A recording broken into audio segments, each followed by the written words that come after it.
تقریب تکمیل قرآن انشاءاللہ 25 رمضان مبارک 26 میں شب روز اتوار، جن حضرات نے ابھی تک اپنا حصہ اس میں نہیں ڈالا ان سے گزارش ہے کہ وہ اپنا عطیات تقریب کے لیے جمع کروائیں۔ نماز تراویح میں الحمدللہ 27واں پارہ تلاوت کیا گیا۔ اس سے پہلے 26واں پارہ سورۃ الحجرات میں اللہ نے کچھ آداب معاشرت بیان کیے ہیں۔ آداب معاشرت سے مراد یہ ہے کہ کچھ معاشرے کے تقاضے ہوتے ہیں، کچھ معاشرے میں رہنے والے انسانوں کی عزت اور ناموس ہوتی ہے، اس کے بارے میں بتلایا گیا کہ کس ترتیب سے رہنا ہے۔ دنیا میں سب سے بہترین انسان کامل، اکمل، احسن ہر اعتبار سے اگر کوئی گزرے ہیں تو وہ ہمارے نبی حضرت محمد مصطفیٰ صلی اللہ علیہ وسلم۔ تو اللہ نے سب سے پہلے ان کے آداب کو بیان فرمایا، اس لیے کہ عام انسانوں کی بے ادبی گناہ تو ہے، لیکن انسان کو دائرہ اسلام سے خارج نہیں کرتی، اور نبی صلی اللہ علیہ وسلم کی بے ادبی، گستاخی انسان کو دائرہ اسلام سے خارج کر دیتی ہے۔ اس لیے آپ صلی اللہ علیہ وسلم کے آداب کا اللہ نے تاکیداً ذکر فرمایا، اور صحابہ اس کا بڑا خیال فرمایا کرتے تھے کہ کہیں خدا نخواستہ کسی لاعلمی کی وجہ سے آپ صلی اللہ علیہ وسلم کی معمولی سی معمولی گستاخی یا بے ادبی نہ ہو جائے۔ ادب جو ہے، ادب یہ انسان کو انسان بنانے میں مثالی کردار ادا کرتا ہے۔ اس لیے عام محاورہ مشہور ہے کہ بے ادب بے مراد، با ادب با مراد۔ یعنی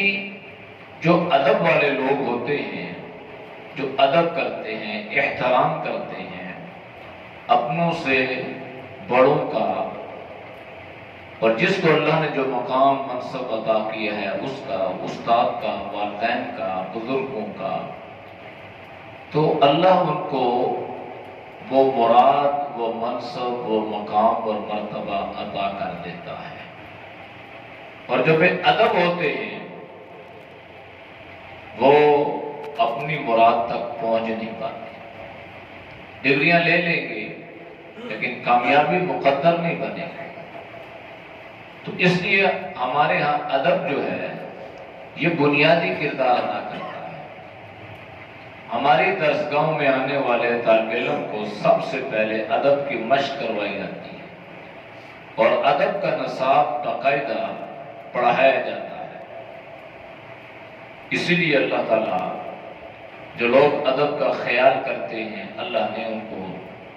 دینی اعتبار سے بھی اور دنیاوی اعتبار سے بھی مقام، مرتبہ اور عزت اور بلندی اور عروج عطا فرمایا۔ امام بخاری رحمۃ اللہ علیہ جو بخاری شریف کے لکھنے والے ہیں، جن کی کتاب ہے بخاری شریف، اور دیگر محدثین کے بڑے ہیں یہ، تو ان کے بارے میں لکھا ہے کہ ایک مرتبہ یہ حدیث شریف پڑھا رہے تھے، اور دمشق یا بخارا کی جامع مسجد میں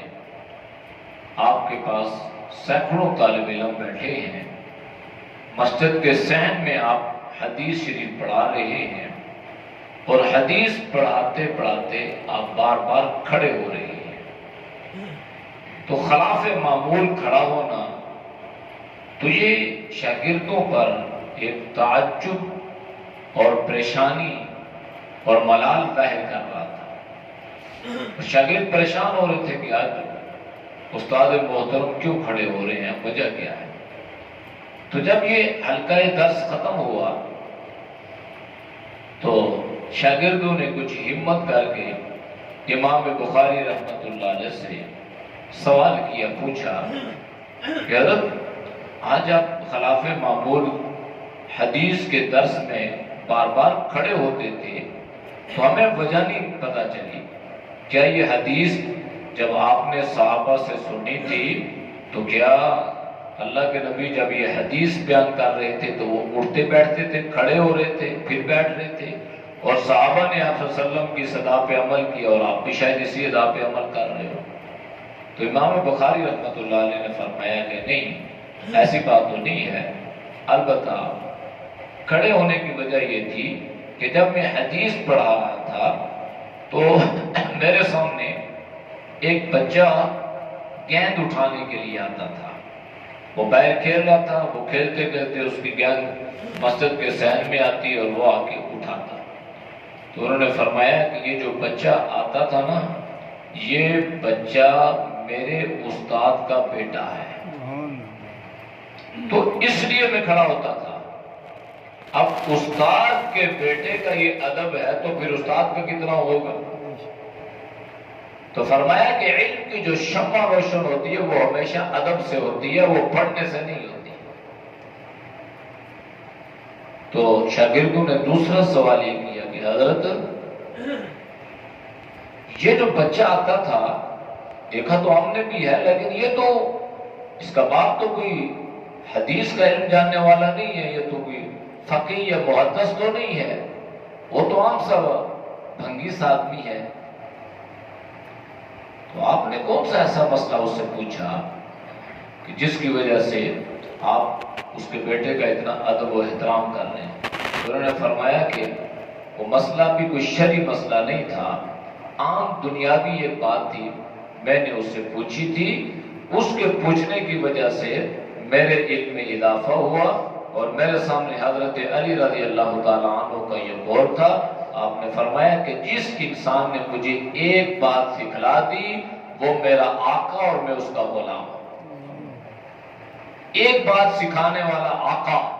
اور میں اس کا غلام، تو آقا غلام کو جس طرح چاہے وہ اس کا استعمال کر سکتا ہے، جیسے چاہے وہ اس سے خدمت لے سکتا ہے، اور غلام کا یہ حق نہیں ہے کہ آقا کے حکم کا آگے سے انکار کرے یا آگے سے پوچھے کہ یہ ایسا کیوں اور ایسا کیوں نہیں۔ تو جب یہ ادب ہوگا تو پھر اللہ کسی نام کو بھی مرنے نہیں دے گا، اللہ ان کے نام کو بھی کردار کو بھی قیامت کی صبح تک جاری اور ساری رکھے گا۔ آج ساری دنیا فخر سے امام بخاری رحمۃ اللہ علیہ کا نام ہے، تو یہ ادب کی وجہ سے اللہ نے یہ مقام عطا فرمایا۔ وہ تو چلو پرانی بات تھی، آپ نے سیرت النبی کی ایک مشہور اور معروف کتاب پڑھی ہے، سیرت النبی صلی اللہ علیہ وسلم،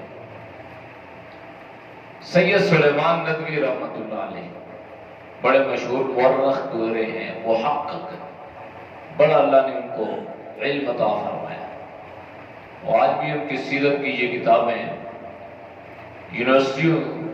لیول تک یہ پڑھائی جاتی ہیں۔ تو